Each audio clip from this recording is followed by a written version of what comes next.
Aloha, I'm Lyla Berg, and we're here at the Honolulu Fire Department Museum, ready to meet the people who inform, inspire, and impact our daily lives. Thank you for tuning in to Island Focus.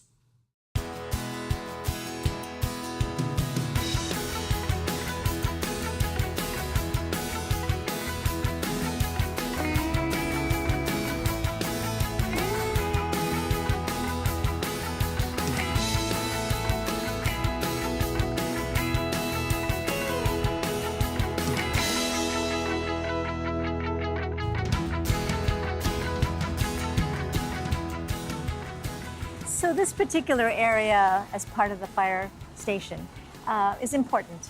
It's very important. This always reminds us of what was here before, which was a cemetery and a hospital for the smallpox epidemic victims. So that's always going to be our job as first responders, to go help people no matter what. So the caregivers that cared for these victims, they gave their heart and soul and helped them out. And if they couldn't, we took care of them afterwards. So this is a nice reminder of what our job is to everyone. And when you were building this area, of course you came across Evie. Yes. And so that's what this memorial is about. Exactly. So when they were building this headquarters, they did find the Evie.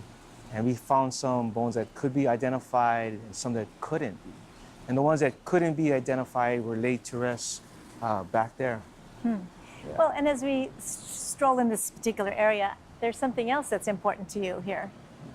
This right here is very important to me. This is the 9/11 memorial. It's just to remember the 343 firefighters that risked their lives going up to help people that they didn't even know. So that's a big part of being firefighters, is you got to be willing to sacrifice your life for people that, you have no connection to. Well, we're very grateful to you for your work. Thank you so much for spending a few moments. You're very welcome.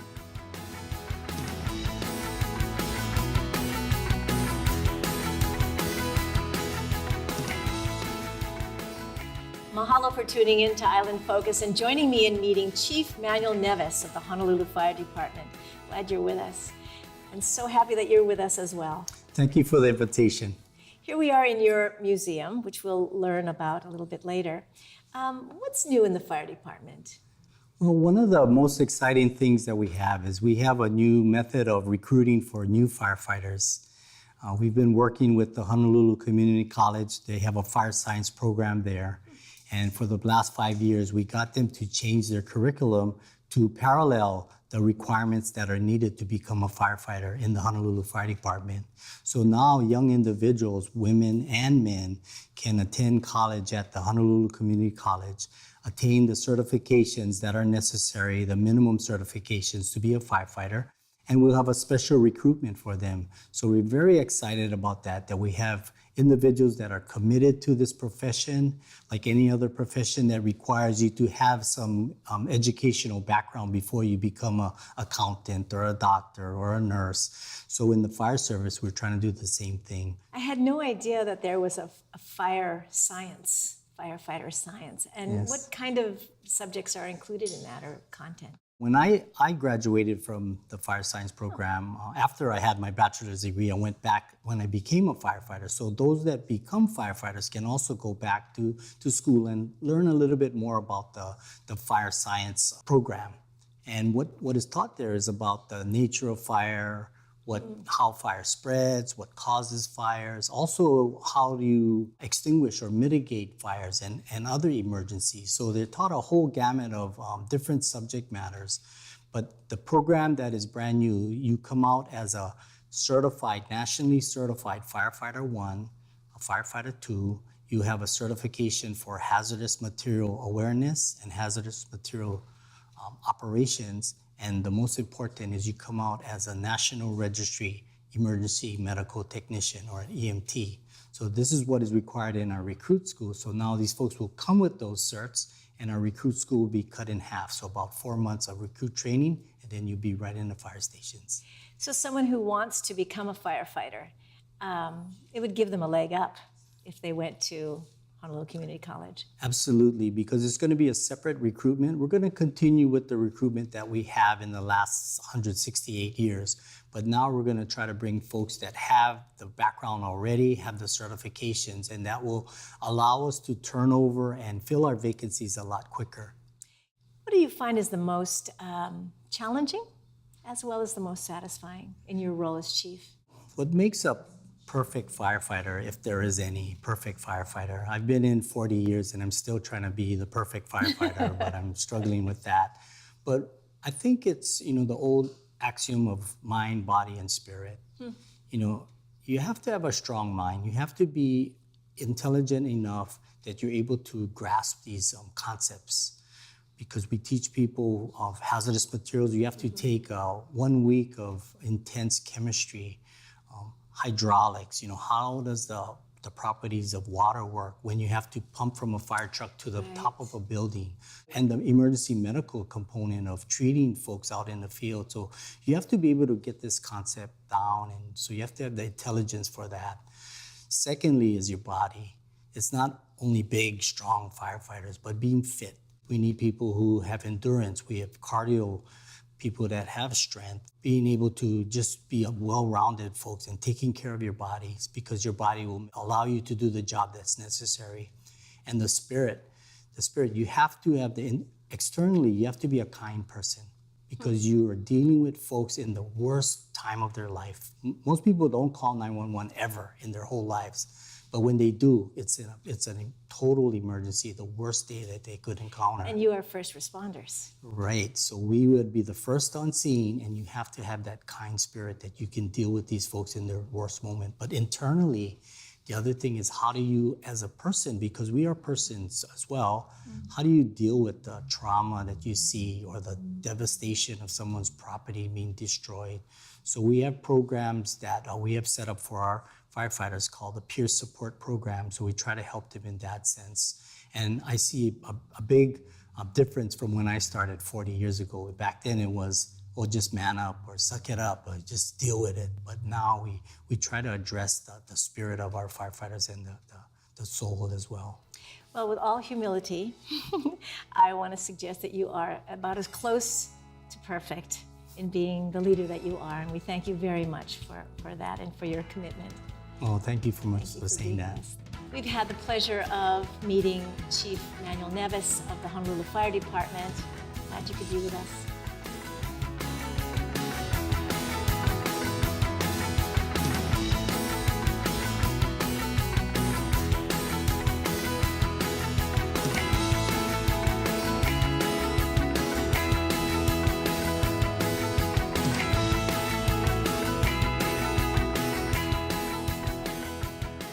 Mahalo for joining me in conversing with Honolulu Council member Ann Kobayashi.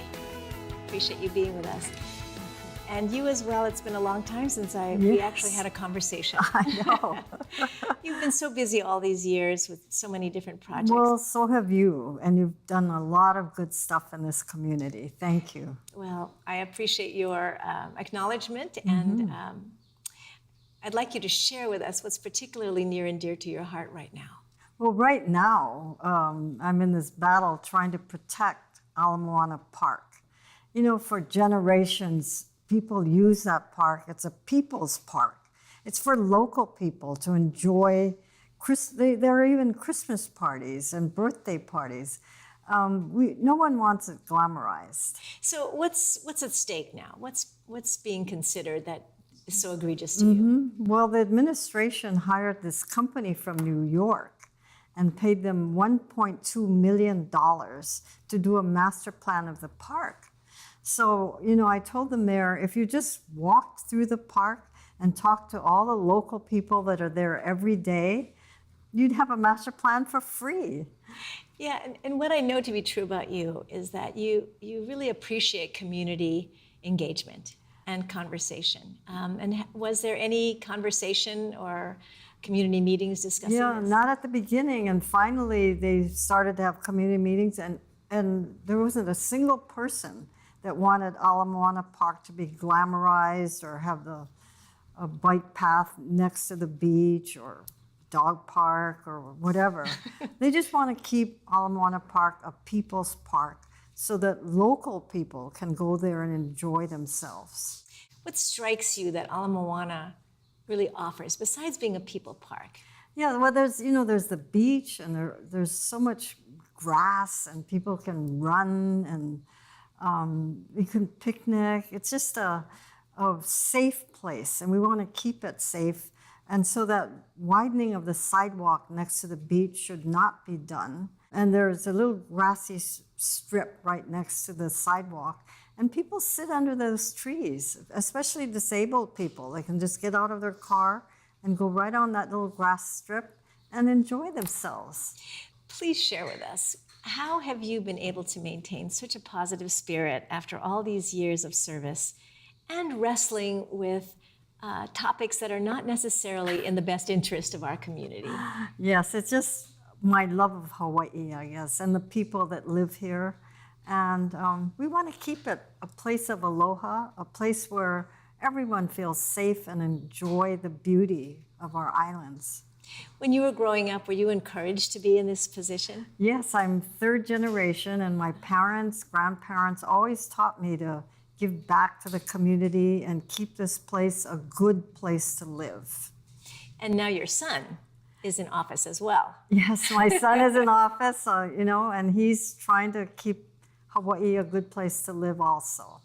So what was your conversation with him growing up, if you can remember? Yes, well, we, battled Paradise Park at the back of Manoa Valley. And we used to walk around and clean beaches and just try to keep our city a place of aloha. And I hope we can always keep it that way. Do you have many opportunities to speak with young people? Because so many of our kids, aloha is a word. Yes. It's not a way of being as we grew up. Yes, I know. And I whenever I have the opportunity, I talk to children and students, teaching them how to respect each other. And I think that's a bottom line, is just respect for not just our aina, but our people. And that's a really critical word nowadays, isn't it? Yes. If you had a parting thought as we close our conversation, what would you share with us? Well, I think it's that everybody should love where they live. And as you love where you live, you'll love the people around it and try to maintain this place of aloha. Well, and it seems that what you're doing is helping us love where we live, as well as loving ourselves. Right. I think what I've seen over the years with your service is that you're so supportive and complimentary of other people coming into the profession. Yep, we have to keep this a good place for and work all of together, us. right? Yes, yes. Work together, play together. Yeah. Well, thank you very much for taking the time to come down. Thank you very much. Thank you. We appreciate you tuning in to Island Focus and my conversation with Councilmember Ann Kobayashi. Mahalo.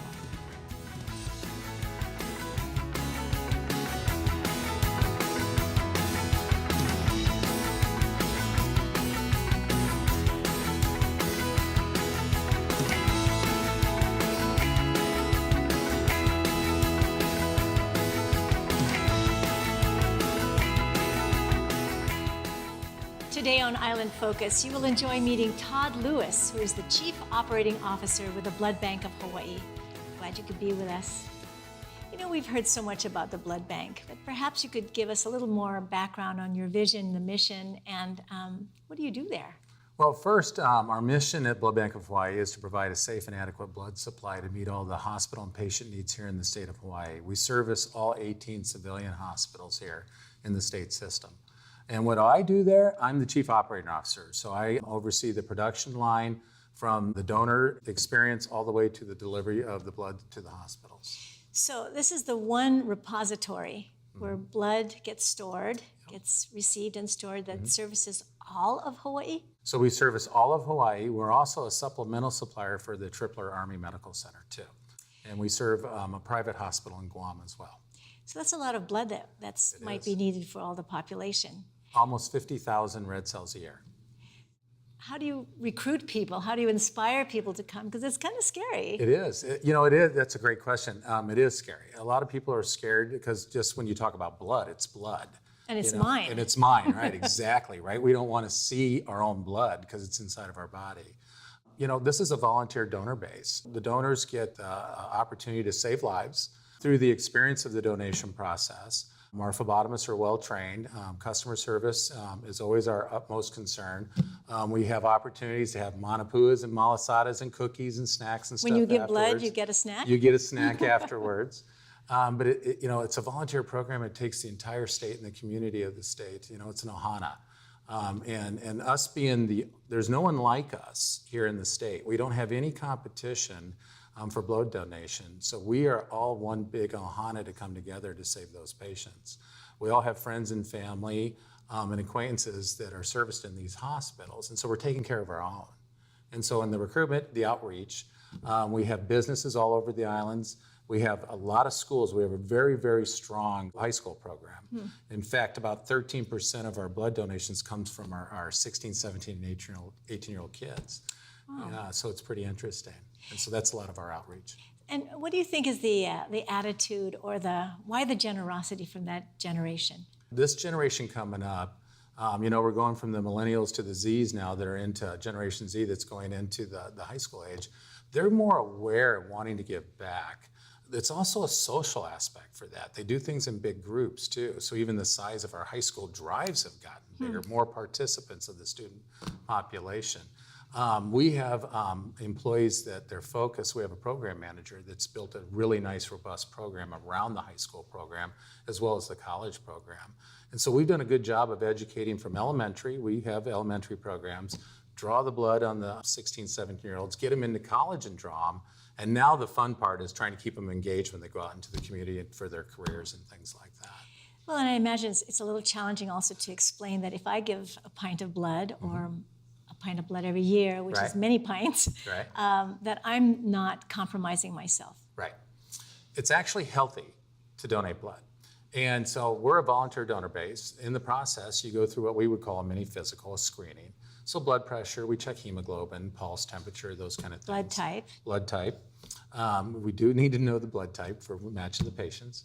And then you go through a bunch of history questions and things like that. And then once you're eligible, then you go through that process. Your body starts producing and replacing that liquid you lost the minute you start giving it. The red cells automatically. That's why the deferral or the eligibility criteria between donations is 8 weeks for red cells. You just need 8 weeks to get back to that red cell amount that you need. But you start replenishing it right away. And it's good for the body to regenerate new cells. Some of my friends are donors as well, and they come back from the experience feeling very proud that they were part of something bigger. And I'd never really thought about it from that perspective. I've been in this industry in blood banking for almost a quarter century. I did 10 years in the hospitals servicing patients in orthopedics and surgery. So my mission, my career is all about saving lives. It's really neat, and in fact, I'm getting some goosebumps even thinking about it. Our donors that get that experience of saving lives, and they don't get to meet those patients. So that's what makes the donor so special. And they're saving up to 3 lives on one donation. You can donate 6 times a year for red cells. You can do 24 times a year if you do our platelet procedure. And we have a number of folks that do that. And those dedicated donors are really special people. Well, and I also understand from my friends who've done it that the staff is very supportive and very embracing. So if you're very scared, you can get through it. Some of my friends that I have here that donate for me, one person in particular, it was her first time donation, and she was afraid of the needle. And she's a little lady, and dynamite comes in small packages, right? And I said, I'll tell you what, I'll meet you over there. So I held her hand. After she had the procedure, she goes, wow, and she's my age. And that was her first donation. She goes, I wasted a lot of my time. That was nothing.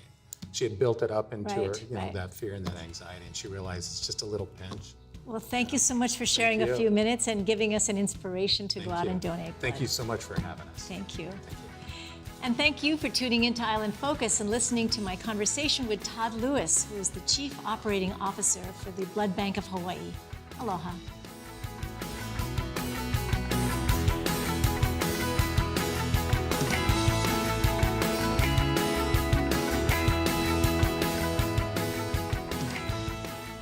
So this wall is particularly significant to the fire department. Yes. On December 7th, 1941, the Honolulu Fire Department responded to the biggest incident in the history of our department. The bombing of Pearl Harbor. On that particular morning, the Honolulu Fire Department has what's called a mutual aid agreement with the military to respond in times of emergency or disaster.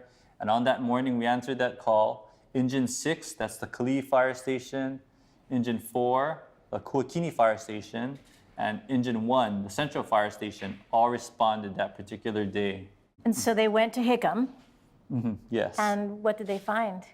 Well, when they pulled up onto the apron, they found that the entire Hickam Fire Department had been bombed out. One of the trucks had made it 20 feet out into the apron, but the rest of the crew never made it out of the quarters. So that's very much in keeping with your motto of being first responders. You were the only responders at that time. Is that what this Purple Heart Medal is about? Yes, 9 of our members on that day received the Purple Heart, and we're proud to be the first civilians ever to have been awarded this particular award, and we're also the only civilian firefighters that have ever received it also. Well, it is an honor, and thank you so much for your time.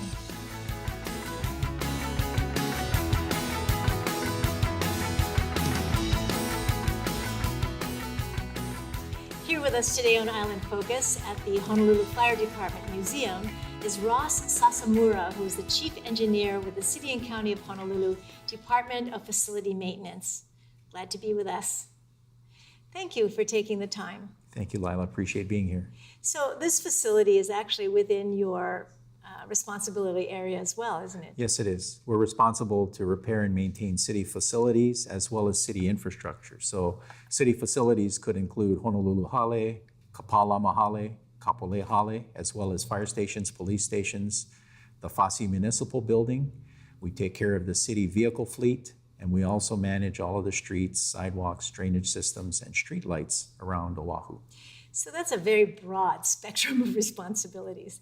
What do you find is the most challenging area, especially now with sea level rise, climate change, and our infrastructure that is aging? Right, so infrastructure is aging, and you're right, climate change does actually put a lot of pressure and stress on our drainage system particularly.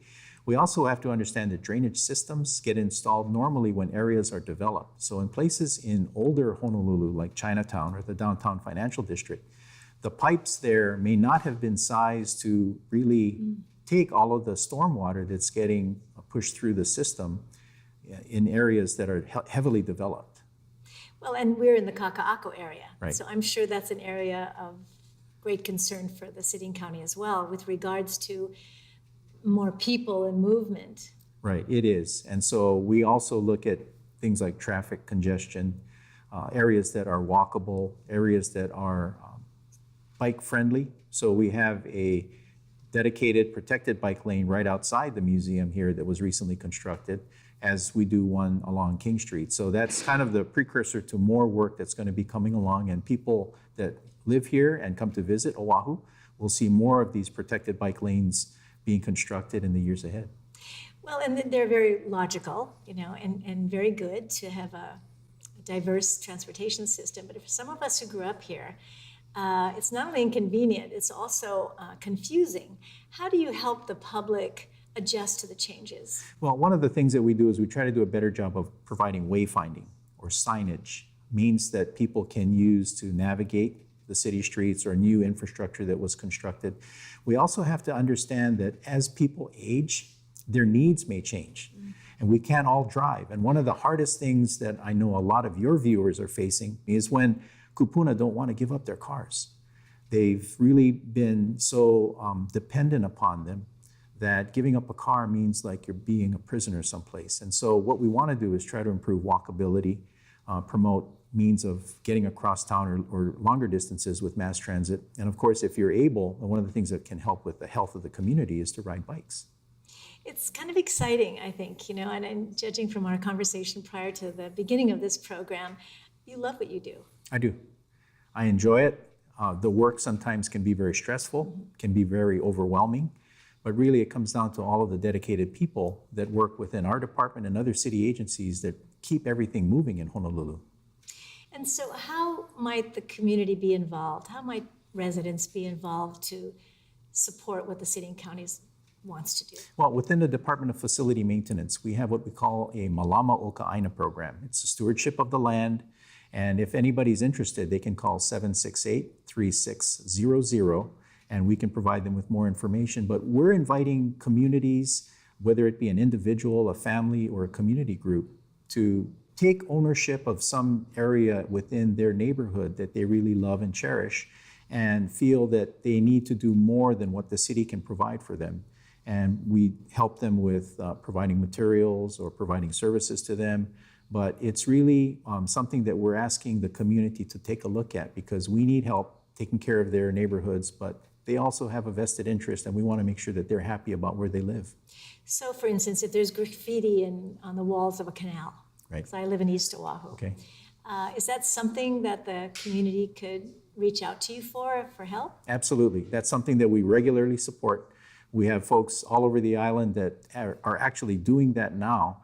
And even on a personal basis, I've adopted a traffic control box on the corner of Merchant Street and Bethel Street that I drive by to drop my wife off every morning. And every time it's tagged, after dropping her off, I'll come back around and apply a new coat of paint to cover it up. So are those the boxes in Kaimaki that have the designs? Exact same one. I don't have the skills to paint some of those nice designs, so I just use a can of spray paint and I eradicate the graffiti. But the community can be involved if they want to adopt a box. Absolutely. And if they want to apply art, that's another thing that we would encourage too, because it does beautify the community and it gives everybody a sense of pride of where they live. So one parting thought to the community, what might that be? Well, the most important thing is we're the stewards of infrastructure for the city and county of Honolulu. We're here to make sure that the infrastructure works for everybody that not only lives here but visits. And that includes times when everything is good, nice sunny day outside, including times when we have storms that are imminently threatening our islands. And drains that are blocked, right. Well, thank you for taking the time to be with us. Thank you very much for this opportunity. And thank you too for joining us on Island Focus. We've been conversing with Ross Sasamura, who is the Chief Engineer for the City and County of Honolulu Department of Facility Maintenance. Appreciate you being with us.